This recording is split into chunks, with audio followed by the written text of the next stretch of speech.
South India shopping mall the wedding mantra సరికొత్త wedding collection South India shopping mall.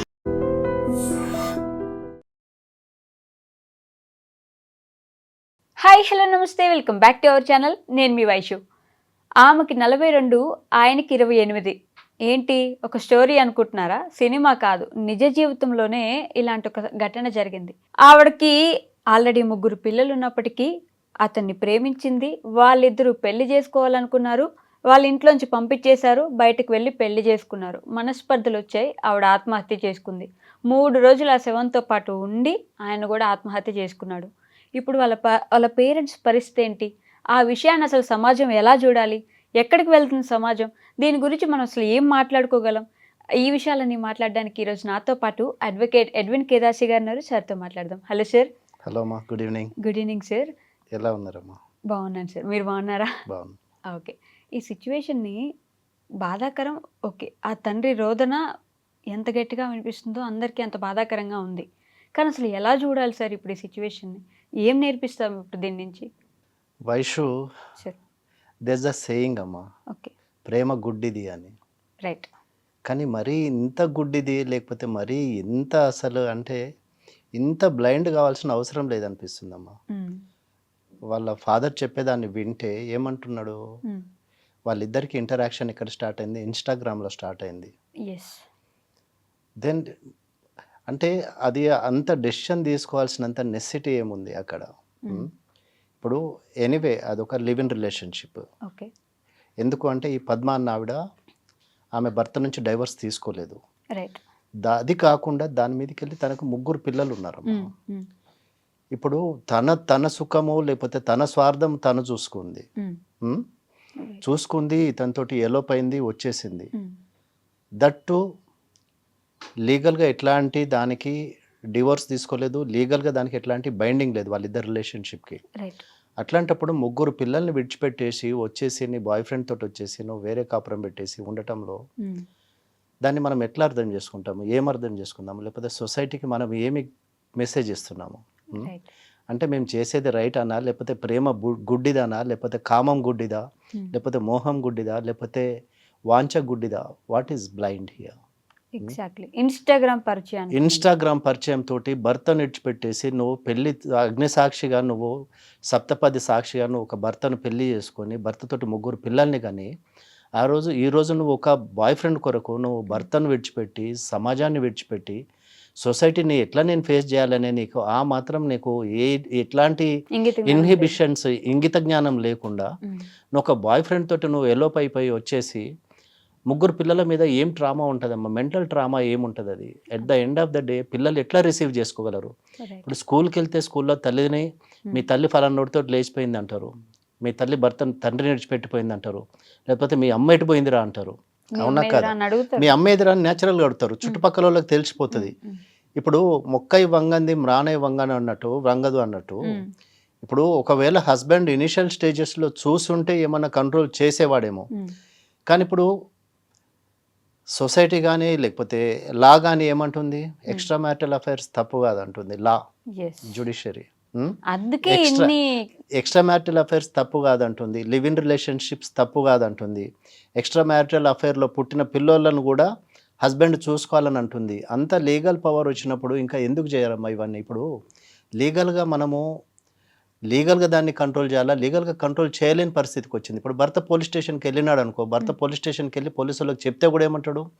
నీ భార్యను నువ్వు కంట్రోల్ పెట్టుకోలేడు, నువ్వు వచ్చేసి మాకేం చెప్తున్నావురా, మాకెందుకు కంప్లైంట్ చేస్తున్నావు? అది మీ ఇద్దరి మధ్య జరిగింది, నువ్వు నీ భార్య నువ్వు అదుపులో పెట్టుకోవాలి, లేకపోతే నువ్వు కరెక్ట్ ఉంటే నీ భార్య అసలు ఇట్లాంటిది ఎందుకు చేస్తాడు అని చెప్పేసి తన మీద ఒక స్టిగ్మా వస్తుంది మా హస్బెండ్ మీద. ఇప్పుడు తను మోజులోనో తన వ్యామోహంలోనో పడి బాయ్ ఫ్రెండ్ తోటి వెళ్ళిపోయింది, సురేష్ తోటి వెళ్ళిపోయింది పద్మ. కానీ at the end of the day జరిగింది ఏంటమ్మా? ఇప్పుడు వీళ్ళు లివ్ ఇన్ రిలేషన్షిప్లో వాళ్ళు ఏమన్నా కలిసి కంటిన్యూస్గా హ్యాపీగా ఉన్నారా? ఏమన్నా హ్యాపీగా బ్రతికినారా? ఏం జరిగింది చెప్పండి? ఇప్పుడు సొసైటీలో ఇట్లాంటి ఎక్స్ట్రా మ్యారిటల్ అఫైర్స్ అన్ని ఇదే ఎండ్ అని చెప్పేసి చెప్పకనే చెప్తున్నారు కదా. ఇప్పుడు తను ఒక్కతే సూసైడ్ చేసుకోవటం కాదు, తనతో పాటు ఎవరైతే ఈ అమ్మాయితోటి వెళ్ళిపోయినాడో, లేకపోతే పద్మతోటి వెళ్ళిపోయిన సురేష్ ఉన్నాడో, తను ఆ బాధ తట్టుకోలేక సూసైడ్ చేసుకున్నాడా, లేకపోతే సొసైటీని ఫేస్ చేయలేక సూసైడ్ చేసుకున్నాడా? ఇప్పుడు మనకు దాంట్లో మనము విన్నది లేకపోతే మనకు తెలిసింది ఏంటంటే ఇరుపక్షాల వాళ్ళు పోలీస్ కంప్లైంట్స్ చేసుకున్నారు అన్నారు. రైట్. అంటే వీళ్ళు పెట్టే టార్చర్ తట్టుకోలేక నా భార్య సూసైడ్ చేసుకుంది లేకపోతే నా కూతురు సూసైడ్ చేసుకుందని చెప్పేసి పద్మ వాళ్ళ ఫ్యామిలీ వాళ్ళు చేస్తుండొచ్చు. అట్ ద సేమ్ టైం అంటే సురేష్ కూడా తనకంటే అపరిమితమైన ప్రేమ నాది, లేకపోతే ఆమె మీద ఉన్న ఇష్టమా, లేకపోతే ఆమె మీద ఉన్నటువంటి చంపుకోలేనంత ప్రేమనా, భయంగా చూడలేమా సార్? భయంగా కూడా చూడొచ్చమ్మా. ఇప్పుడు ఫాల్స్ కేసెస్, ఒకసారి నువ్వు ఒక ఫాల్స్ కేసులో ఇంప్లికేట్ అయితే నేను ఎవరు బయటికి తీసుకురాలేరు. ఎగ్జాక్ట్లీ. ఇప్పుడు అందులో ఇంకా ఇది మర్డర్ అంటారు, చంపేసినాడు అంటారు, చచ్చిపోయింది సూసైడ్ చేసుకుంది అని అన్నారు, చంపేసినాడు మా కూతుర్ని తీసుకెళ్ళి అంటారు. ఇప్పుడు అదే వాళ్ళ ఫాదర్, ఎవరు సురేష్ వాళ్ళ ఫాదర్ అదే అంటున్నాడు కదా, ఆ పద్మ వాళ్ళ కొడుకు వచ్చినాడు, కొడుకు వచ్చేసి మేము పోలీస్ స్టేషన్ కూడా వెళ్ళినామని అంటున్నాడు. సో అంటే పిల్లల మీద ఎంత ట్రామా ఉంటుందమ్మా. ఇప్పుడు హస్బెండ్ ట్రామా ఎంత ఉంటుంది, అది one side of the story. ఇంకొక సైడ్ ఆఫ్ ద స్టోరీ ఏంటి, సురేష్ వాళ్ళ parents, he's the only breadwinner అట ఫర్ ద ఫ్యామిలీ. వాళ్ళ father is an auto driver. ఇప్పుడు ఒక చిన్న పిల్లోడిని కానీ వాడిని అంత పెద్ద కొడుకుని చేయాలంటే వాళ్ళకు ఎంత ఎఫర్ట్స్ పెట్టి ఉండాలి. ఆటో నడుపుకుంటూ ఒక కొడుకుని అంత పెంచి పెద్దగా చేసేసి వాళ్ళకు సొసైటీ యాక్సెప్ట్ చేయదు, లేకపోతే సొసైటీలో నేను ఫేస్ చేయలేను, లేకపోతే నేను వీళ్ళని ఇంటి దగ్గర ఉంచుకోలేను అని చెప్పేసి తను బయటికి పంపించేసినాడు. కానీ అదే వాళ్ళ పాలిట యమపాశం లాగా తయారైంది కదమ్మా. ఇప్పుడు తను మంచికో చెడుకో చెప్పినాడు, నేను సొసైటీని ఫేస్ చేయలేను, లేకపోతే పోలీస్ కేసులలో నేను తిరగలేను, పోలీస్ స్టేషన్లో వెళ్ళి కూడా చెప్పాడు ఇట్లా జరిగింది, నేను దీన్ని యాక్సెప్ట్ చేయట్లేదు కాబట్టి నాకు దీంట్లో సంబంధం లేదని చెప్పేసి తను హ్యాండ్స్ ఆఫ్ చేసినాడు. కానీ అక్కడ జరిగింది ఏంటి, చనిపోయింది తను. ఏంటి, సొసైటీకి భయపడి చనిపోయిందా, లేకపోతే ఆమె మీద మెంటల్ ప్రెషర్ పెరిగిందా, లేకపోతే ఏం పెరిగింది అనేది. ఒక ప్రిషియస్ 2 lives అయితే పోయినాయి కదమ్మా. ఇప్పుడు ఇద్దరు ప్రిషియస్ లైఫ్స్ అయితే చనిపోయినారు, ఇద్దరు చనిపోయినారు. ముగ్గురు పిల్లలకి తల్లి లేకుండా అయిపోయింది. ఇప్పుడు ఆ పిల్లలకి ఎప్పుడు అది లైఫ్ టైం అది ఆ స్టిగ్మా అనేది అది రిమైన్ అయిపోయి ఉంటుందమ్మా, అది కంటిన్యూ అయితేనే ఉంటుంది. అంటే ఇప్పుడు నువ్వు ఫస్ట్ ఆఫ్ ఆల్ చేసేదే illegal unethical thing, live in relationship. అట్లాంటప్పుడు నువ్వు పోనీ వీడికి ఏమైనా సుఖం ఇచ్చినవా? ఇప్పుడు ఈ అబ్బాయి మొత్తం ఇప్పుడు there is a age gap of something around 15 to 18 years, right? So ఇప్పుడు అంత ఏజ్ గ్యాప్లో వచ్చేసి నిన్ను కోరుకొని నీ కోసం వచ్చేసి నిన్ను సొసైటీని కాదని, తల్లిదండ్రులను కాదని, సమాజాన్ని కాదని, అందరినీ కాదని వచ్చేసి నీతోటి ఉండటానికి తను డెసిషన్ తీసుకొని వచ్చినప్పుడు నువ్వు అతనికి ఇచ్చింది ఏంటి? ఫ్రాక్షన్ ఆఫ్ అ సెకండ్లో నువ్వు సూసైడ్ చేసుకున్నావు. ఒక ఇద్దరి మధ్య ఫ్రిక్షన్ వచ్చింది, గొడవలైనాయి, భార్య భర్తలకైనా వస్తాయి, ఫ్రెండ్స్కైనా వస్తాయి, ఫ్యామిలీలో అయినా వస్తాయి, ఎక్కడైనా వస్తాయి. అంటే ఇప్పుడు నీ మీద ఎంత మెంటల్ ప్రెషర్ బిల్డప్ అయి ఉంటే నువ్వు ఆ డెసిషన్ తీసుకొని సూసైడ్ చేసుకున్నావు. ఒక బ్రతకడానికి చాలా ధైర్యం కావాలా అనుష. అది ఇంకా దానికన్నా చనిపోవడానికి ఇంకా ధైర్యం ఎక్కువ కావాలి. బ్రతకటమే గొప్ప థింగ్ అంటే చనిపోవడానికి ఇంకా ధైర్యం కావాలా. ఆ మూమెంట్లో నువ్వు ఆ డెసిషన్ తీసుకున్నావు అంటే ఎంత ఫ్రస్ట్రేట్ అయి ఉండొచ్చు, లేకపోతే ఏ స్టేటస్లో నీ మెంటల్ స్టేట్ ఉండొచ్చు. ఆ డెసిషన్ తీసుకొని నీ అంతటా నువ్వు చనిపోయి వీడి గురించి ఆలోచించకుండా నీకోసం మొత్తం అన్నీ విడిచిపెట్టుకొని వచ్చి సొసైటీని, ఫ్యామిలీని, లేకపోతే బంధుమిత్రులు కానీ లేకపోతే అందరిని విడిచిపెట్టేసి వచ్చేసి సొసైటీని కాదని చెప్పేసి వచ్చినప్పుడు అతనికి నువ్వు ఇచ్చింది ఏంటి? కాకపోతే సార్ అసలు ఇప్పుడు ఇలాంటి కేసులు ఎందుకు ఎక్కువ అవుతున్నాయి? ఏజ్ గ్యాప్, ఆవిడకి 40-80, ఇక్కడికి 25, లేదంటే ఆవిడకి 39, ఇక్కడ 13, ఇలాంటి. అమ్మా ఇప్పుడు ఏంటంటే ఇది fraction of a second attraction Vaishu. ఇది ఏంటంటే ఆ మూమెంట్లో నాకు ఇప్పుడు ఇంకెంతకాలం నేను భర్తతో ఉండాలా, 1 life to live, నేను ఒకటే, నాకున్న జీవితం ఒకటే, నేను ఈ జీవితంలో నేను ఇప్పుడు చేయకపోతే నేను ఎప్పుడు చేయలేను, వీడితోటి ఇంకెంతకాలం ఉండాలి. ఓకే, ఆయన ఫైనాన్షియల్ స్టేటస్ ఏంటనేది మనకు తెలియదు, పద్మ హస్బెండ్ది, లేకపోతే వాళ్ళ ఫ్యామిలీ బ్యాక్గ్రౌండ్ ఏంటనేది మనకు తెలియదు. కానీ ఇదంతా ఇప్పుడు ఈ అంటే నడమంత్రాన్ని వచ్చిన ఇవన్నీ అమ్మ ఏంటంటే ఈ అట్రాక్షన్స్ కానీ లేకపోతే ఇట్లాంటి ఎక్స్ట్రా మ్యారిటల్ అఫైర్స్ కానీ ఇవి ఏంటంటే పెళ్ళిళ్ళే బతకనప్పుడు, పెళ్ళిళ్ళే లాంగ్ లాస్టింగ్ లేనప్పుడు ఇట్లాంటి ఎక్స్ట్రా మ్యారిటల్ అఫైర్స్ ఇవి నడుస్తాయి, లేకపోతే ఇవి కంటిన్యూ అవుతాయి, లేకపోతే దీంట్లో నా లైఫ్ పర్మనెంట్ ఉంటుందని చెప్పేసి ఇప్పుడు సురేష్ కోసము తన భర్తను పిల్లల్ని విడిచిపెట్టేసి వచ్చింది. At the end of the day ఏంటంటే సురేష్ తోటి నాకు రావాల్సిన హ్యాపీనెస్ నాకు రాలేదు, లేకపోతే నేను I'm not happy with him, లేకపోతే ఇట్లనే కంటిన్యూ సురేష్ తింటాడా, తాగుతాడా, కొడతాడా ఏంటనేది మనకు తెలియదు. ఇప్పుడు అక్కడ విడిచిపెట్టేసి వచ్చింది, కానీ ఇక్కడ ఈమె సిచ్యుయేషన్ ఏమైంది, she can go back to her husband and children and she cannot question him also, సురేష్ని. ఇప్పుడు there is so much of age gap, there is సొసైటీలో దానికి యాక్సెప్టెన్స్ లేదు సొసైటీలో.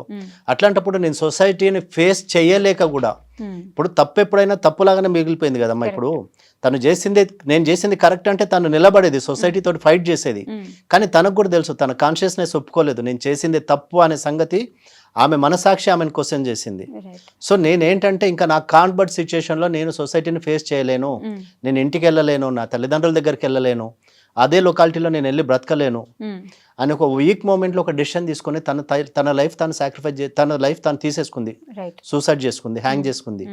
కానీ at the end of the day ఏమైంది, ఆమెతో పాటు నేను ఫేస్ చేయలేను సొసైటీని, లేకపోతే ఈ జరిగే పోలీస్ కేసెస్ కానీ, లేకపోతే సొసైటీ కానీ, లేకపోతే ఆల్రెడీ వీడు ఒక దాన్ని తీసుకొచ్చి చంపేసిండు అని ఒక స్టిగ్మా నా మీద పడుతుంది అని చెప్పేసి ఈ అబ్బాయి కూడా తనతో పాటు పురుగుల మందు దాగి 3 days ఆమెతోటి పక్కన ఉండేసి తన లైఫ్ కూడా తీసుకున్నాడు. ఇప్పుడు సురేష్ వాళ్ళ పేరెంట్స్ సంగతి ఏంటి, పద్మ వాళ్ళ పిల్లల సంగతి ఏంటి, వాళ్ళ హస్బెండ్ సంగతి ఏంటి, ఇవన్నీ క్షణికావేశాలమ్మ, ఒక ఫ్రాక్షన్ ఆఫ్ అ సెకండ్లో జరిగే డెసిషన్స్ ఇవన్నీ. ఇప్పుడు నువ్వు లేక నేను లేను, నేను లేక నువ్వు లేను, తెలుగు సినిమాలలో బాగానే ఉంటాయి, పొదల వెనక పరిగెత్తుకుంటూ పాట పాడుకోవటానికి. కానీ రియల్ లైఫ్లో ఇవి కాదమ్మా, రియల్ లైఫ్లో ఇది జరగదు. సో మనం ఏంటంటే before taking a decision you should be very careful. నేనేం చేస్తున్నా, లేకపోతే నేను what I'm trying to do, నా లైఫ్, నీ లైఫ్ కరెక్టే కానీ నీ లైఫ్ నీ ఒక్కదాంది కాదు కదా, నీ ఒక్కడిదే కాదు కదా, నీ చుట్టూ ఇంకా ఎంతోమంది దాంట్లో ఇన్వాల్వ్ అయి ఉన్నారు, ఎంతోమంది దాంట్లో you are responsible, you are answerable to so many people కదా. ఇప్పుడు నీ తల్లిదండ్రులు ఉన్నారు, ఇటు ఈయన తల్లిదండ్రులు ఉన్నారు, ఫ్యామిలీ రెస్పాన్సిబిలిటీస్ ఉన్నాయి. ఇంతమందిని విడిచిపెట్టేసి మీరు సాధించింది ఏంటి at the end of the day? పోనీ నిజంగానే బ్రతికి చూపించినారా? అది లేదు.